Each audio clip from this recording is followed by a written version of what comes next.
Hello વિદ્યાર્થી મિત્રો, BSc semester 2માં આજે આપણે એન્ડરસન બ્રિજ વિશે વાત કરીશું. હેતુ એવો છે, એન્ડરસન બ્રિજની મદદથી ગૂંચળાનું આત્મપ્રેરકત્વ એલ શોધવું. To find out the self inductance of given coil using Anderson bridge.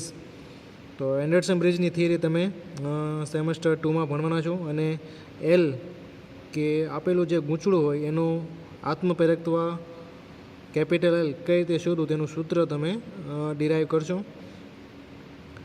બરાબર. એન્ડરસન બ્રિજ બે રીતે આપણે બેલેન્સ કર્યું, DC balance as well as AC balance. અહીંયા આપણે જે પ્રેક્ટિકલ કરવું છે તે એસી બેલેન્સનો પ્રેક્ટિકલ કરવો છે, પણ એસી બેલેન્સ કરતાં પહેલાં આપણે ડીસી બેલેન્સ પ્રેક્ટિકલ અને બ્રિજને બેલેન્સ કરવો પડશે. તો અહીંયા બે પરિપથ દોરેલા છે. જે ડાબી બાજુ છે તે છે ડીસી બ્રિજ અને આ બાજુ છે એસી બ્રિજ. બરાબર. તો ડીસી બ્રિજની સર્કિટમાં તમે જોવો તો ડીસી બેટરી છે અને ગેલોનમીટર જોડેલું છે. એક ભુજામાં R1 અને RL એટલે કે ઇન્ડક્ટર જે છે પોતાનો અવરોધ હોય જેને આપણે કહીશું RL, એ બંને શ્રેણીમાં જોડેલા છે. એક બાજુ છે R3, R4 અને R2. તો તમારે ડીસી બ્રિજનો ઉપયોગ કરીને પહેલાં તમારે જે અજ્ઞાત અવરોધ હોય એનું મૂલ્ય તમારે મેળવવાનું છે, એટલે કે એને બેલેન્સ કરવાનું છે. તો અહીંયા ગૂંચળો આપેલો છે, એનો આંતરિક અવરોધ તમને આપેલો છે, R2 આપેલો છે, R3, R4 તમને આપેલો છે. એના પરથી તમારે R1ની વેલ્યુ ફાઇન્ડ આઉટ કરવાની છે. તો તમે જે સૂત્ર આપેલું છે RL is equal to R2 R3 upon R4 minus R1. તો R1ને આપણે શું કરશું, સબ્જેક્ટ ઓફ ફોર્મ્યુલા એટલે એને કરતાં બનાવશું અને એના પરથી આપણે R1ની કિંમત મેળવશું. બરાબર. ડાયરેક્ટ પણ આપણે બ્રિજ પરથી મેળવી શકીએ, એ આપણે અમને જોઈએ કઈ રીતે મેળવી શકાય ડાયરેક્ટ સૂત્રનો ઉપયોગ કર્યા વગર.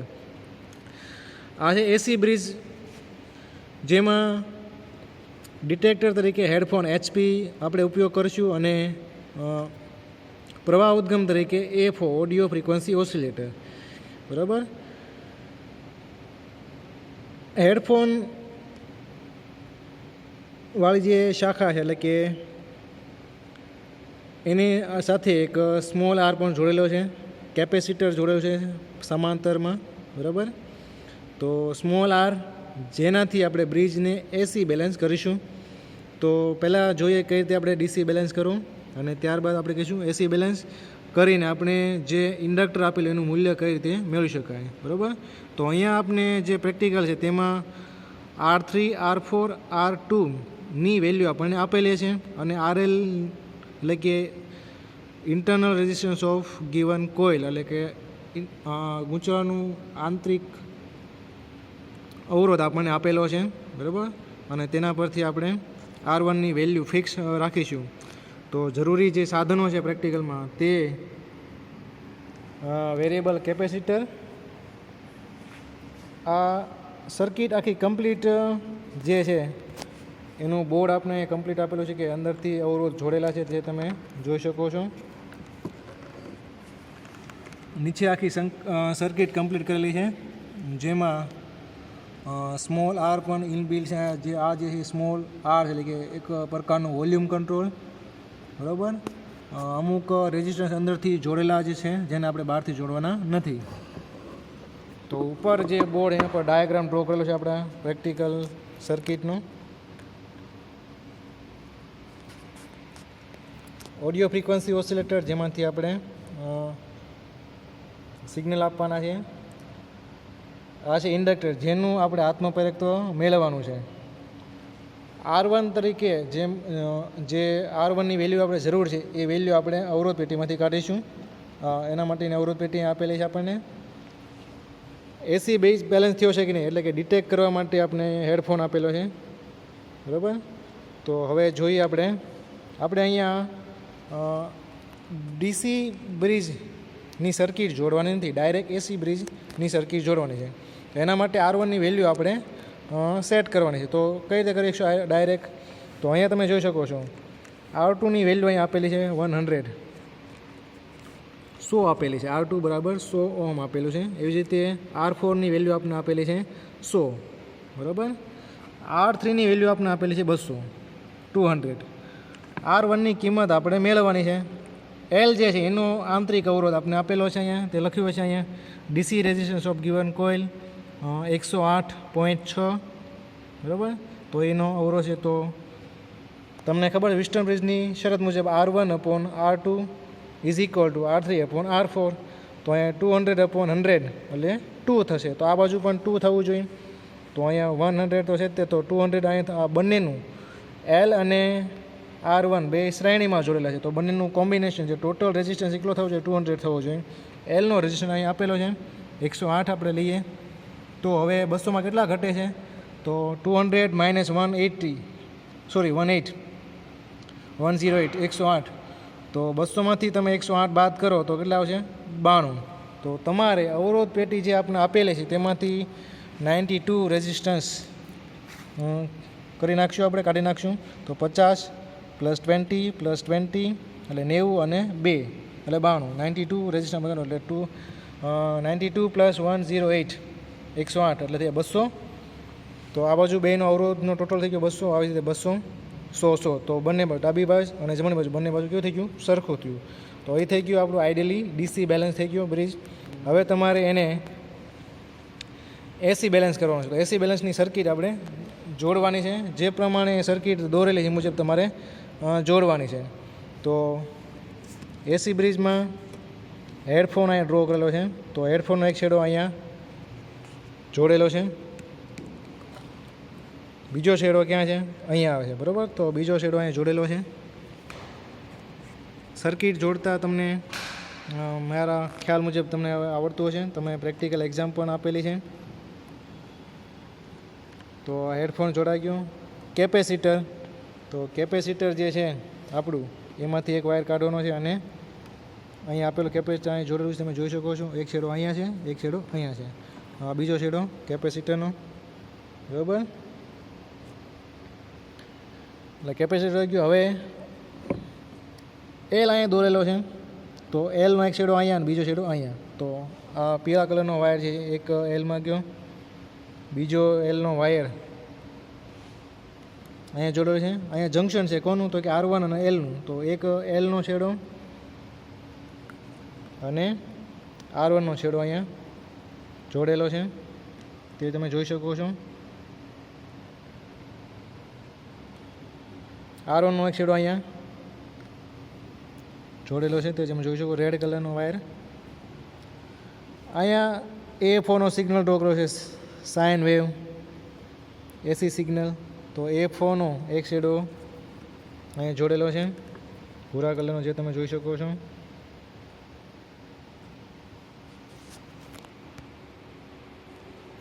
બીજો વાયર જે ગ્રીન કલરનો છે તે AF4નો બીજો અહીંયા જોડે, બરાબર. તો અહીંયા છે. ક્યારેક આવા બે ટર્મિનલ ન આપેલા હોય તો તમે AF4નો જે બે છેડા છે ટર્મિનલ, એક અહીંયા જોડવાનો અને બીજો અહીંયા જોડવાનો, બરાબર. સર્કિટ દોર્યા મુજબ, બરાબર. જે સર્કિટ આપણી દોરેલી છે તો તેમાં તમે જોઈ શકો છો કે R1 અને R2નું જે કોમન હોય ત્યાંથી એક છેડો ક્યાં જાય? AF4માં જાય છે. એવી જ રીતે સી કેપેસિટર, R3 અને R4નો જે કોમન ટર્મિનલ હોય ત્યાંથી ક્યાં જાય છે? AF4માં જાય. તો જ્યારે તમને આવા બે સેપરેટ ટર્મિનલ ના આપેલા હોય જોડવા માટે, તો તમારે એક છેડો AF4નો અહીંયા જોડવાનો અને બીજો છેડો ક્યાં જોડવાનો? અહીંયા જોડવાનો. એટલું ક્લિયર? તો આ પ્રમાણે આપણે સર્કિટ જોડીશું. હવે અહીંયા R1ની વેલ્યુ ફિક્સ, કેપિટલ Lની વેલ્યુ ફિક્સ છે. અવરોધ જે છે R3ની વેલ્યુ ફિક્સ, R4ની વેલ્યુ ફિક્સ છે, R2ની વેલ્યુ ફિક્સ છે. હવે તમારે આ જે વોલ્યુમ કંટ્રોલ આપેલું છે એ છે આપણો સ્મોલ r, જે અહીંયા જોડેલો છે, બરાબર. પણ અહીંયા જગ્યા ન હોવાને કારણે આપણે એનું કનેક્શન અહીંથી અહીં આપેલું છે.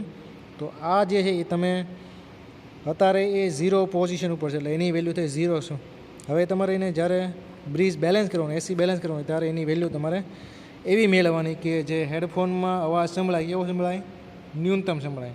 એટલે કે જ્યારે બ્રિજ એસી બેલેન્સ થાય ત્યારે સર્કિટમાં રહેલા કાલ્પનિક ઇમેજનરી પાર્ટ બે કેવા થશે? સરખા થશે. એટલે કે ω_L = 1/ωc. ત્યારે બ્રિજ જે છે એસી બેલેન્સ થાય. એટલું ક્લિયર? તો એ કન્સેપ્ટનો ઉપયોગ કરીને આપણે અહીંયા બ્રિજ બેલેન્સ કરવાનો છે. તો અહીંયા તમારે અવલોકન ટેબલમાં જોઈએ તો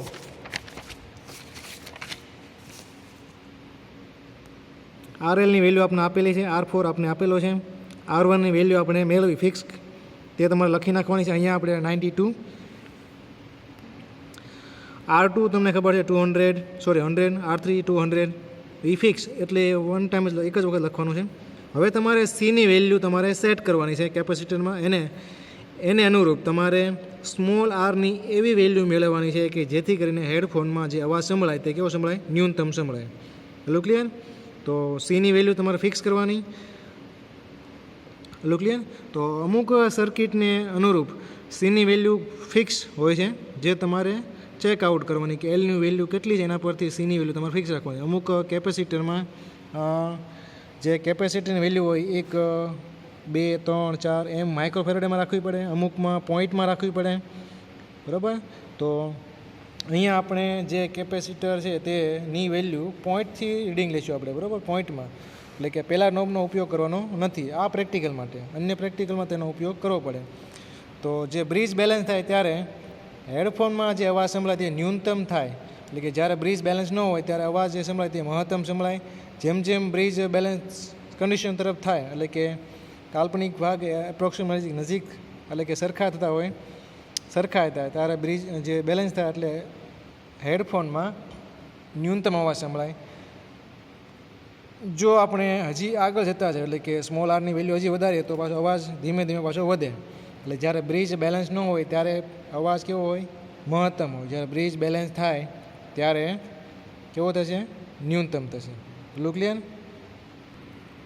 તો એસી બ્રિજ બેલેન્સ કન્ડિશન મુજબ જ્યારે Z1/Z2 is greater than Z3/Z4 હોય ત્યારે આપણે જે અવાજ સંભળાશે કેવો સંભળાશે, મહત્તમ સંભળાશે.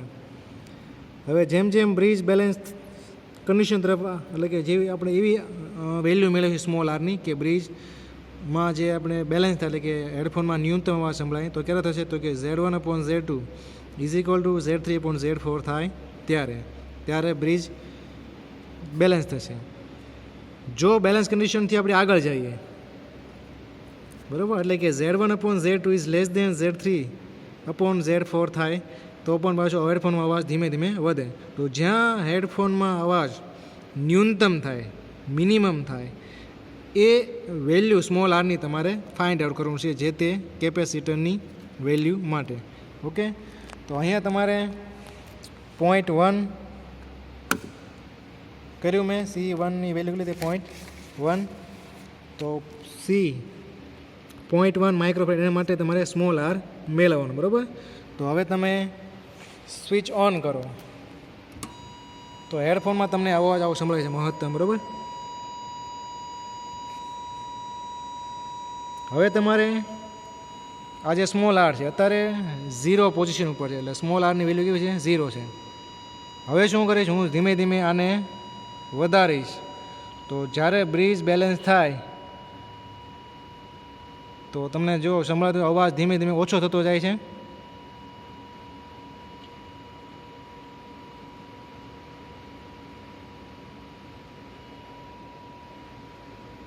બરાબર, પણ ધીમો થઈને, એટલે કે ધીમો થઈને પાછો અવાજ વધતો નથી, એટલે 0.1થી આપણે 0.2 કરવું પડશે. તો 0.2 કરો, એના માટે 0.2માં જોઈ જાઓ, બરાબર, મહત્તમ અવાજ સંભળાય છે. હવે હું કરીશ સ્મોલ આર ધીમે ધીમે વધારતો જઈશ.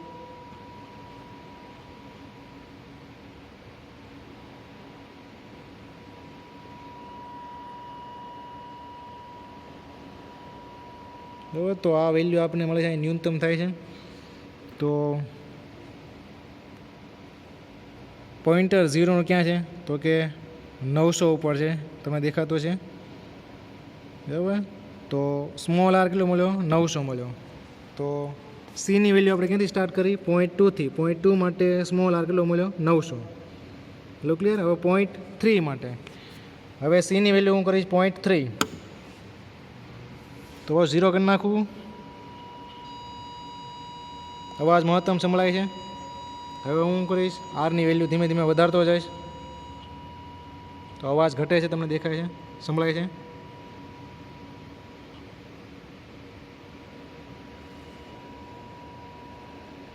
આ ન્યૂનતમ થયું અહીંયા, તો એ જોશું આપણે. તો 800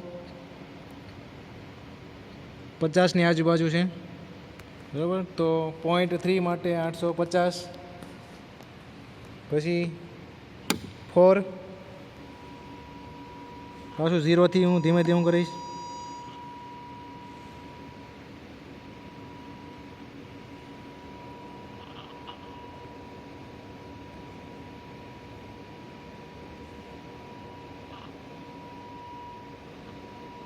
બરાબર, જો મિનિમમ થાય છે, આ મહત્તમ છે તારે, આ મિનિમમ થયો, આ વધ્યો,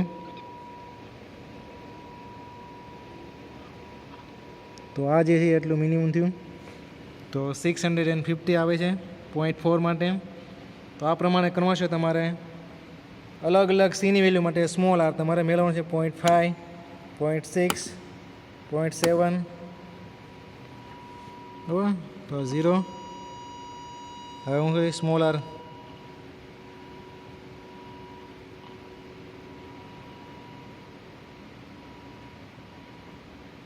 એટલું આવે છે 250 એટલે 250. કેટલા માટે કે 0.7 માટે, બરાબર. 7 ગુણ્યા 0.1 એટલે 0.7 માઇક્રોફેરેડ, એના માટે આવ્યું 250. તો આ પ્રમાણે તમારે અલગ અલગ સીની વેલ્યુ માટે સ્મોલ આર તમારે નોટ ડાઉન કરવાનો છે અને તેના પરથી એલની વેલ્યુ તમારે મેળવવાની છે. તો તમે અહીંયા નોંધ્યું છે કે જેમ જેમ સીની વેલ્યુ વધતી જશે તેમ તેમ સ્મોલ આરની વેલ્યુ પણ શું થાય, ઘટે છે, બરાબર. તો સીની વેલ્યુ જેમ વધે છે તેમ સ્મોલ આર ઘટે છે, બરાબર. તો એ પ્રમાણે તમારો જે કાંઈ એલ મળશે તે અલગ અલગ સી માટે કેવો મળશે, કારણ કે અહીંયા સ્મોલ આર અને સી પ્રમાણે બદલાય છે. તો એલની જે કાંઈ વેલ્યુ તમને મળશે એલની કોલમમાં તે એપ્રોક્સિમેટલી કેટલી મળશે, સરખી મળશે. એટલું ક્લિયર. જે ગૂંચળાના ગુણધર્મો પર આધાર રાખે, બરાબર. એટલે કે આત્મપ્રેરક તો કોની ઉપર આધાર રાખે એ તમારે ફાઇન્ડ આઉટ કરવાનું છે, વાંચવાનું છે, રીડિંગ કરવાનું છે. અહીંયા જે કાંઈ વેલ્યુ મળશે એપ્રોક્સિમેટલી સરખી મળશે આપણને, બરાબર. અહીંયા જોઈએ આપણે એલ કેટલું આપેલું છે. તો અહીંયા એલ આપણને 100 મિલી હેનરીનું આપેલું છે. તો જે કાંઈ આપણને જવાબ મળશે પ્રેક્ટિકલી તે 100 મિલી એમ્પિયરની મિલી હેનરીની આજુબાજુ મળશે, બરાબર. 99, 98 અથવા 100, 105, 110 જે કાંઈ મળે એ 100ની આજુબાજુ મળવું જોઈએ. તો આપણો પ્રેક્ટિકલ પરફેક્ટ કહેવાય, બરાબર. તો આ પ્રકારે આપણે એન્ડરસન બ્રિજનો ઉપયોગ કરી આપેલા ગૂંચળાનું આત્મપ્રેરકત્વ મેળવી શકીએ છીએ. ઓકે. તો અલગ અલગ એલ માટે સીની વેલ્યુ તમારે ફિક્સ કરવાની, R1ની વેલ્યુ ફિક્સ કરવાની, અને તમે આ પ્રયોગ પદ્ધતિનો ઉપયોગ કરી જે કાંઈ ગૂંચળું આપ્યું હોય એનો આત્મપ્રેરકત્વ સેલ્ફ ઇન્ડક્ટન્સ ફાઇન્ડ આઉટ કરી શકો છો.